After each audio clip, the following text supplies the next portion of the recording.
It was 7:42 a.m. on August 16, 2025. The Philippine Sea stretched endlessly under the morning sun, calm but tense with the weight of geopolitics. On the horizon, the USS Ronald Reagan, America's forward-deployed supercarrier, cut a steady path through the waters. Her escort screen of cruisers and destroyers moved in perfect formation, radars sweeping, watchstanders scanning the skies. Above the flight deck, aircraft crews prepared for another day of training operations. FA-18 Super Hornets gleamed in the sun, lined up on catapults. Yellow-shirted deck handlers signaled to ground crews. Beneath the apparent routine, every sailor knew the truth. These were not ordinary waters.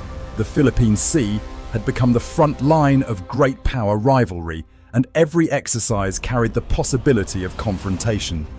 That confrontation came sooner than anyone expected.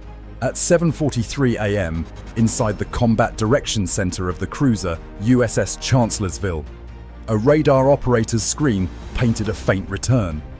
Small at first, but steady, deliberate, moving at an altitude far higher than normal air traffic. Unknown contact, bearing 085, altitude 65,000. The words cut the air like a knife.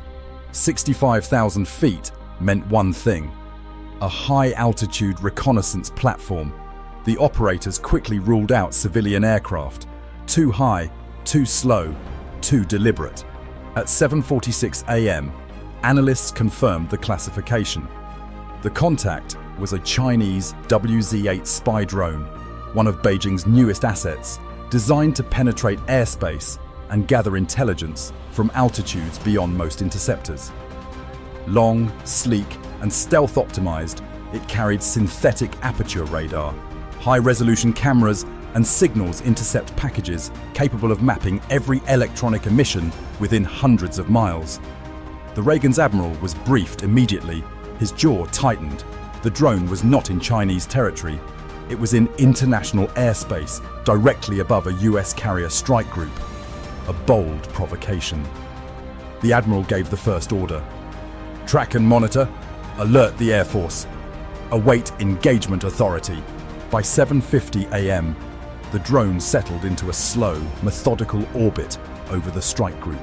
Every sweep of its sensors risked revealing the carrier's radar signatures, aircraft loadouts, and encrypted communications. The longer it stayed, the more data Beijing would receive. At 7:53 a.m., the order came down from Pacific Command. Engage. Within seconds, Andersen Air Force Base on Guam scrambled 2 F-22 Raptors. The ground trembled as the stealth fighters rocketed into the sky, afterburners glowing bright against the morning haze. By 7:59 a.m., they were en route, climbing through thick layers of tropical cloud, their pilots calm but alert. They knew their mission. This was not a drill. At 8:02 a.m., the Raptors linked with the Reagan's Aegis system via Link 16. The network lit up with data. The drone's precise altitude, bearing, and speed, plotted in real time. The pilots no longer needed to search. They already knew exactly where their target was. At 8:06 a.m., they made visual contact. Against the pale blue of the upper atmosphere, the drone appeared like a shimmering spear. Its wings were impossibly long, its body sleek, gliding with an unnatural silence. There was no cockpit, no lights, no insignia. Just a machine, cold and predatory, watching everything below. The lead pilot's voice crackled over comms. Visual tally, target confirmed. On the deck of the Reagan, sailors tilted their heads skyward. Some could see only a faint glint of sunlight reflecting off the intruder's wings, but they felt its presence.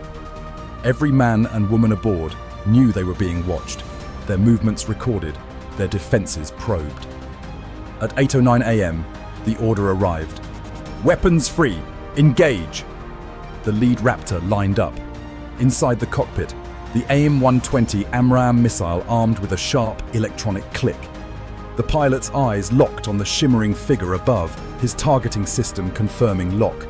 At 8:11 a.m., he pressed the trigger. The missile detached, ignited, and streaked skyward in a brilliant plume. Sailors below saw the white trail cut across the morning sky. In the Combat Information Center, radar operators watched the glowing line accelerate toward the intruder. At 8:13 a.m., the missile struck. The explosion shattered the calm.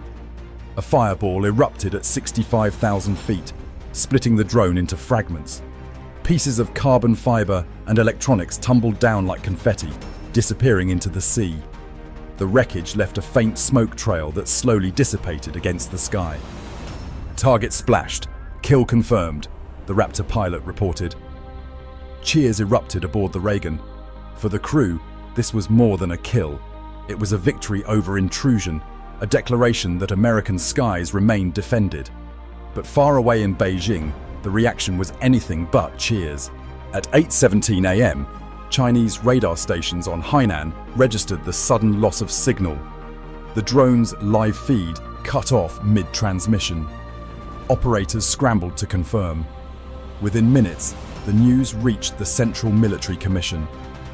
By 9 a.m., Chinese state media issued a statement calling the drone a civilian atmospheric research platform destroyed by reckless and hostile American forces. The footage of the wreckage falling from the sky was omitted. Instead, Beijing broadcast its outrage, portraying the incident as an unprovoked attack. Washington responded at 9:30 a.m. The Pentagon confirmed the shootdown, releasing declassified radar data that proved the drone had been conducting surveillance on U.S. forces. The United States will not allow hostile reconnaissance platforms to endanger its naval operations, the spokesperson declared. By 10 a.m., the incident was the top story across the globe. Analysts debated endlessly. Some argued it was a necessary act of defense.